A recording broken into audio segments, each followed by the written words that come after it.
आज की वीडियो में हम समांतर चतुर्भुज से संबंधित भुजाओं और परिमाप पर आधारित क्वेश्चंस को हल करना सीखेंगे।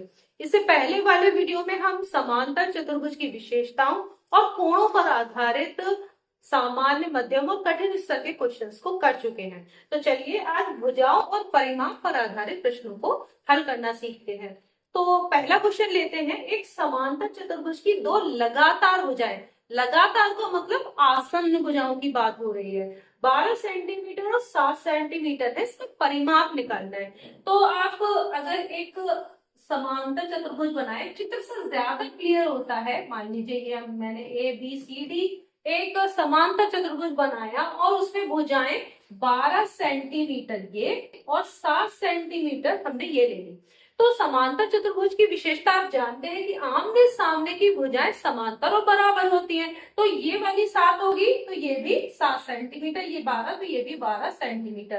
परिमाप का मतलब बाहरी माप। तो इसके लिए क्या करते हैं, या तो एक तरीका ये है कि 12 7 12 और 7 इस तरह से 4 बार इस तरह से सबको जोड़ दीजिए भुजाओं को तो परिमाप आ जाएगा। या 12 और 7 जो दिया है इन दोनों को अगर शॉर्ट में करना है आपको, शॉर्ट ट्रिक से, तो 12 7 को जोड़िए, जो दिया हुआ है आसन्न भुजाओं को जोड़ के और उसका दुगना कर दीजिए। तो 12 7 क्या हो गया आपका 19 सेंटीमीटर, 19 का दुगना करेंगे तो सीधे पेरीमीटर यानी परिमाप आपका आ जाएगा 38 सेंटीमीटर। कैसे आया, आपने क्या किया, जो आसन्न भुजाएं थी 12 और 7 उनको जोड़ा, उसका दुगना कर दिया। तो 12 और 7 19, 19 दूनी 38 और सेंटीमीटर लगाना नहीं भूलना है क्योंकि सेंटीमीटर की यूनिट है, तो यूनिट आपको लगानी है। तो ये आपका आंसर हो गया, जिसको कि आप बिना पिक्चर बनाए और बिना क्वेश्चन को सॉल्व किए ऐसे सीधे कर सकते हैं। तो चलिए दूसरा सवाल करते हैं। एक समांतर चतुर्भुज एबीसीडी है, तो दो आसन्न भुजाएं, जैसे मैंने अभी बताया था, ये दो आसन्न भुजाएं यानी ये इस तरीके की, ये दोनों आसन्न भुजाएं हैं और सम्मुख का मतलब होता है आमने सामने। तो हमने इसको भी ऐसे एक पिक्चर बना लीजिए तो इससे ज्यादा आसानी से आप कर सकते हैं, क्लियर होता है। आसन्न भुजाओं का अनुपात दिया है। अब अनुपात वाले क्वेश्चन कैसे करेंगे, परिमाप 56 सेंटीमीटर है तो दो आसन्न भुजाएं का योग कितना हो जाएगा। परिमाप का मतलब होता है दोनों आसन्न भुजाओं का योग का दुगना। तो परिमाप को पहले तो आधा कर दीजिए, तो दो दो आसन्न भुजाओं का योग पता चल जाएगा। तो दो आसन्न भुजाओं का योग क्या होगा, ये मान लीजिए आपकी है x सेंटीमीटर में और ये है y सेंटीमीटर। तो इन दोनों का योग कितना है आपका 56 का आधा करिए, क्योंकि ये परिमाप होता है दोनों के योग का दुगना। तो आप 56 का आधा करेंगे तो कितना होगा 28। आप जानते ही हैं 28 सेंटीमीटर। तो ये डायरेक्ट निकाल सकते हैं, इसको करने की जरूरत नहीं है, लेकिन मैं यहाँ बता भी जाती हूँ आपको। अनुपात जब भी दिया तो इसका अनुपातिक योग निकाल लीजिए। अनुपातिक योग क्या होगा, 4 और 3 कितना हो गया 7, तो ये क्या हो गया अनुपातिक योग। तो ये हो गया आपका कितना 7। अब बड़ी वाले पूछिए तो 4/7 करिए, और अगर छोटी वाली पूछा हो तो 3/7। ठीक, तो बड़ा अगर बड़ी भुजा पूछिए आपसे तो बड़ी भुजा के लिए क्या करोगे आप, 4/7 गुणा में कितना, ये जो आपने भुजाओं का योग निकाला है पेरीमीटर से, तो ये हो गया। तो हो गया 7 चौक 28 4 चौक 16 सेंटीमीटर। और अगर आपसे छोटी भुजा पूछी गई होती तब क्या करते, 3/7 करते हैं, तो क्या हो जाता है 4 3 12 सेंटीमीटर। तो ये आपकी भुजाएं आ जाती बड़ी और छोटी भुजा। तो इस तरीके से अगर इस तरह से अनुपात दिया हो तो आपको सवाल को इस तरीके से करना है। ठीक है, क्या करेंगे, परिमाप का आधा करेंगे, भुजाओं का योग पता चल जाएगा, आनुपातिक योग निकालेंगे, बड़ी भुजाएं तो बड़े अनुपात यानी 4/7 करेंगे, गुणा 28 कर देंगे, इस तरह से निकल लेगा। तीसरा प्रश्न है, एक समांतर चतुर्भुज की दो सन्मुख भुजाएं। सन्मुख भुजाएं का मतलब होता है आमने सामने की। जैसे एक आपने ये समांतर चतुर्भुज बनाया तो ये वाली और ये वाली, या फिर ये वाली और ये वाली, ये सन्मुख भुजाएं। अब इसमें क्रमशः कौन कौन सी है, तो कोई से को भी 3x + 5 मान लीजिए और कोई भी 5x - 1 मान लीजिए। ऊपर नीचे से कोई फर्क नहीं पड़ता क्योंकि वैल्यू दोनों की बराबर ही है। ये हो गई 5x - 1। आप यहाँ पर 3x + 5 भी लिख सकते थे, तो उससे कोई फर्क नहीं पड़ता। नीचे वाली क्या होगी 3x + 5। आप इसे चेंज भी कर सकते हैं इतने सेंटीमीटर, तो ये भी सेंटीमीटर में और ये भी सेंटीमीटर में। आप इधर का और इधर का भी आप मान सकते थे, तो आप कैसा भी कर सकते हैं। तो अब यदि इसकी बाकी दोनों पक्षों में से एक भुजा की लंबाई y दी है, तो अगर इसकी y सेंटीमीटर है तो इधर भी तो y सेंटीमीटर होगा, क्योंकि आमने सामने की आप जानते हैं सल्लु भुजाएं बराबर होती हैं। तो आपने ये कर दिया। परिमाप, परिमाप का मतलब चारों भुजाओं का योग, ये परिमाप हो गया। तो ये 38 सेंटीमीटर आपको ये दिया हुआ है, यानी पैरामीटर का मान दिया हुआ है आपको 38 सेंटीमीटर। तो x और y की वैल्यू पूछी, यानी x और y क्या होगा।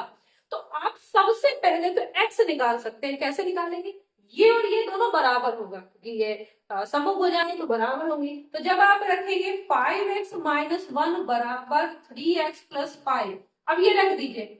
देखिए यहाँ तो सीधे सॉल्व बनेगा, 3x यहाँ है और यहाँ 3x प्लस 2 है, 2x है, तो ये हो गया 5x। ठीक है, तो 3x यहाँ से हटाइए, 3x यहाँ से हटाइए, तो बचेगा यहाँ पे 2x और यहाँ का 3x हट जाएगा, क्योंकि यहाँ भी 3x है, इधर भी बराबर के इधर भी है, तो दोनों तरफ से आप हटा सकते हैं, तो बचेगा 2x डायरेक्ट। और माइनस 1 को अगर इधर ले जाएंगे बराबर के दूसरी तरफ, तो प्लस का 1 हो जाएगा। प्लस का 1 5 में जोड़ेंगे तो हो गया 6 डायरेक्ट। ये 2 से कट जाएगा, 2 इधर से भी हटाएंगे, 2 यहाँ भी गुणन में और यहाँ भी, तो यहाँ काटेंगे तो कितना हो गया, 2 3 6 हो गया कि नहीं। तो x की वैल्यू कितनी आ गई, 3। अब x की वैल्यू तो आपने निकाली, y की वैल्यू निकालनी है। तो देखिए ये अगर x की वैल्यू 3 है तो आपकी एक भुजा क्या हो जाएगी, कोई सी भी भुजा। अगर x की वैल्यू यहाँ 3 रखे तो 3 पंजे 15, 15 में से एक हटाएंगे कितनी हो गई, 14। तो ये वाली भुजा कितनी हो गई, 14 सेंटीमीटर। तो नीचे वाली भी कितनी होगी, 14 सेंटीमीटर, दोनों बराबर होंगी। भाई इसमें x की वैल्यू किसी ने एक में रख दीजिए, चाहे इस वाले में रखिए तो भी और इस वाले में रखेंगे तो भी 14 सेंटीमीटर ही आएगा, क्योंकि देखिए 3 या 9 5 14 आ रहा है कि नहीं। तो ये आपकी 14 सेंटीमीटर हो गई। पैरामीटर 38 सेंटीमीटर दी है। अब ध्यान दीजिएगा, तो आपको अगर शॉर्ट में करना है तो आपके क्या होगा, पैरामीटर 38 सेंटीमीटर और यहाँ पर है 14 और 14 ये दूनी 28, हो गया कि नहीं। तो ये वाली भुजा हो गई 14 सेंटीमीटर, बाद में करिएगा, ये 14 28 हो गया। और ये y और y कितना हो गया, 2y, और ये किसके बराबर है, 38 के। ठीक है, सेंटीमीटर बाद में लिख लेंगे, क्योंकि पैरामीटर का मतलब ये चारों भुजाओं का योग। तो आपने कर लिया। अब यहाँ से 28 काटेंगे तो यहाँ 2y बराबर कितना हो गया, 10, क्योंकि 28 और यहाँ है 38। तो आप इधर उधर ले जाने में टाइम वेस्ट होगा आपका, आप ऐसे ही कर सकते हैं। तो y बराबर कितना हो गया, 5 सेंटीमीटर हो गया। तो आपने इस तरीके से निकाल लिया, x की वैल्यू और y की वैल्यू, ये आपसे पूछी गई थी, आपने ये दोनों निकाल दी इस तरीके से। तो आपको यहाँ पर जो प्रश्न दिए हुए हैं इसमें बीजगणित का भी प्रयोग है, अंकगणित, रेखागणित यानी समांतर चतुर्भुज की विशेषताएं भी पता होनी चाहिए। दूसरा आपको अंकगणित और बीजगणित का भी ज्ञान होना चाहिए। तो ये पहले की अगर अपनी वीडियोस नहीं देखे बीजगणित से संबंधित, तो आपको समीकरण को कैसे सॉल्व किया जाता है, कैसे बनाया जाता है, वो वहां पे है, तो आप उसे देख सकते हैं। एक ये चौथा और पांचवा क्वेश्चन है हमारा। एक समांतर चतुर्भुज का परिमाप दिया है, तो ये भुजाओं परिमाप पे आधारित ही प्रश्न मैं बता रही हूँ। तो एक ही परिमाप का मतलब, जैसे मान लीजिए अगर ये ए बी सी डी एक समांतर चतुर्भुज है, तो पेरीमीटर का मतलब चारों भुजाओं का योग। ये दिया हुआ है आपको 44 सेंटीमीटर। इसकी एक भुजा, अब देखिए यहाँ पर बीजगणित का प्रयोग है, इसकी एक भुजा, तो एक भुजा मान लिया हमने x, दूसरी भुजा से 4 सेंटीमीटर अधिक है, तो जो दूसरी भुजा है उससे एक भुजा 4 सेंटीमीटर अधिक है, तो एक अगर x है तो दूसरी x प्लस 4 होगी, क्योंकि भाई एक भुजा आपने मान ली x है, दूसरी भुजा x से 4 अधिक है। तो अब ये दोनों भुजाएं, एक भुजा ये होगी और एक ये, तो दोनों भुजाओं की अलग अलग लंबाई पता करनी है भाई। तो अगर पेरीमीटर कैसे करते हैं, दोनों को जोड़ के, भुजाओं को जोड़ के उसका क्या करते हैं, दुगना, यही तो होता है पेरीमीटर का। भाई दोनों भुजाएं, जो संलग्न भुजाएं हैं, इन दोनों को आप क्या करते हैं, जोड़ते हैं और इसका दुगना कर देते हैं, तो पेरीमीटर आ जाता है। दुगना करने पर क्या हो गया, ये 44 सेंटीमीटर के बराबर हो गया। ठीक, अभी हम सेंटीमीटर को छोड़ दे रहे हैं, बाद में हम लगा देंगे। वैसे अगर क्वेश्चंस करते हैं तो उसमें सेंटीमीटर भी लगातार लगाना है। अब देखिए यहाँ पर शॉर्ट में कर रहे हैं, तो यहाँ सीधे क्या हो गया 22। अब क्योंकि यहाँ 2 से हटा दिया, काट दिया यहाँ पे दोनों तरफ, यहाँ x क्या हो गया 2x प्लस 4 बराबर हो गया 22। तो 2x बराबर क्या हो जाएगा 18। क्यों? 4 प्लस का है, इस तरफ जाएगा माइनस का 4 हो जाएगा, तो ये हो गया 18। तो x की वैल्यू कितनी हो जाएगी 9 क्योंकि 2 9 18। ये आ गया दोनों भुजाओं की। अब देखिए ये x की वैल्यू यानी एक भुजा आपने x मानी थी, तो एक भुजा आपकी आ गई 9 सेंटीमीटर मान लीजिए ये है। दूसरी 4 से अधिक है तो 9 4 13, तो दूसरी कितनी होगी 13 सेंटीमीटर डायरेक्ट निकल जाएगा, क्योंकि भाई एक भुजा आपकी 9 सेंटीमीटर है, दूसरी x से 4 अधिक है, इसका मतलब कितनी होगी 13 सेंटीमीटर। तो ये दोनों भुजाएं आपकी पता चली। पांचवा प्रश्न है एक समांतर चतुर्भुज की दो आसन्न भुजाएं। अब आसन्न का मतलब आप जानते हैं, सन्मुख और आसन्न आपको पता होना चाहिए। आसन्न का मतलब यही, ठीक है, जो ऐसे ही एक शीर्ष इसमें जो है आपका कॉमन होगा। तो ये दो आसन्न भुजाएं हैं 2a प्लस 3b, कोई से भी कोई मान लीजिए a प्लस 4b। यदि इनकी सन्मुख भुजाओं के जोड़े, अब सन्मुख भुजाओं के जोड़े का मतलब क्या है, ये जोड़ा, तो ये a प्लस 4b है, तो ये भी क्या होगी a प्लस 4b। अगर ये 2a प्लस 3b है तो ये भी 2a प्लस 3b होगी, यानी जितनी ये उतनी होगी, सन्मुख भुजाएं बराबर होती हैं। जोड़े क्रमशः 18 है और 14 है, तो कोई सी भी 18 है क्रमशः में 2a प्लस 3b है 18, तो ये लिख लीजिए 2a प्लस 3b। अब इसका दुगुना क्या है, जोड़े की बात हो रही है, ध्यान दीजिएगा यहाँ पर क्वेश्चन में गड़बड़ मत कर दीजिएगा। जोड़े क्रमशः 18 है तो इसका दुगुना यानी ये वाली और ये वाली योग कितना है 18, और ये वाली जो है उसका जोड़ा a प्लस 4b का दुगुना यानी कितना है 14। ठीक है, समीकरण में बनानी तो यहां से ये काटेंगे तो ये हो जाएगा 9, और यहां से काटेंगे तो कितना हो गया 7। यहाँ ना भी काटे तो ज्यादा अच्छा है, क्यों नहीं काटने में, एक यहाँ पे भी देखिए एक और काम कर सकते हैं, ना काटे नीचे वाली, तो उससे फायदा हमें क्या होगा अगर हम ये नहीं काटते। तो इसको करके देख लेते हैं। आप ऐसा काट के भी कर सकते हैं और नहीं काटेंगे तो फायदा क्या है वो मैं बताती हूँ। यहाँ पे एक ऐसा भी कर सकते हैं, ये हो गया यहाँ पे 2 ऐसा ही तो था, इस वाली को लिख लेते हैं 2a प्लस 8b बराबर 14। हो गई कि नहीं हो गई? क्यों? क्योंकि यहाँ पर 2a प्लस 3b बराबर 9। अब देखिए 2a हो गया कि नहीं दोनों में, तो ये पहली वाली क्या आ रही है आपकी, ये पहली वाली आ रही है 2a प्लस 3b बराबर 9। अब इनको आसानी से आप सॉल्व कर सकते हैं, घटा सकते हैं कि नहीं, ये कट जाएगा कि नहीं कट जाएगा, तो आपकी क्या बची 5b बराबर 5।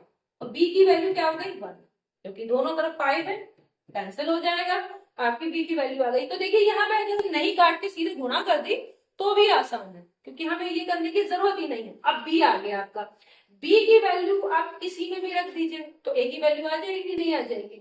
तो जैसे मान लीजिए हमारी यही थी सेकंड वाली, इसमें b की वैल्यू 1 रख दीजिए तो क्या हो जाएगा, ये सेकंड वाली थी हमारी समीकरण सेकंड, इसमें रखा है ये है 2a प्लस 3b बराबर 9।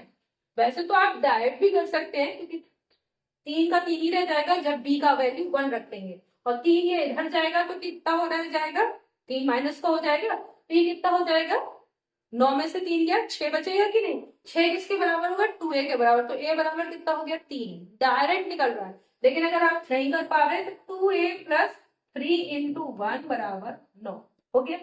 अब 2a बराबर ये 3 जो 3 है कब 3 इस तरफ जाएगा तो 9 माइनस 3 बराबर कितना हो जाएगा 6, तो a बराबर कितना हो गया 3। तो आप ओरली भी कर सकते हैं, क्योंकि बहुत सिंपल आपकी इक्वेशन है, तो आप इसको ऐसे भी सॉल्व कर सकते हैं, नहीं आता तो आप ऐसे भी कर सकते हैं। तो आपको निकालने की b और a की वैल्यू वो आपकी निकल रही है। तो इस तरीके से आपको जो सामान्य स्तर के क्वेश्चन है भुजा और परिमाप पे, या फिर कठिन स्तर के मध्यम स्तर के हैं, तो इसी तरह के क्वेश्चंस आपके कॉम्पिटिटिव एग्जाम में या आपके जो टेक्स्ट बुक्स हैं उनमें दिए होते हैं। नेक्स्ट वीडियो में हम समांतर चतुर्भुज के ही क्षेत्रफल से संबंधित क्वेश्चंस को करेंगे। तब तक के लिए धन्यवाद।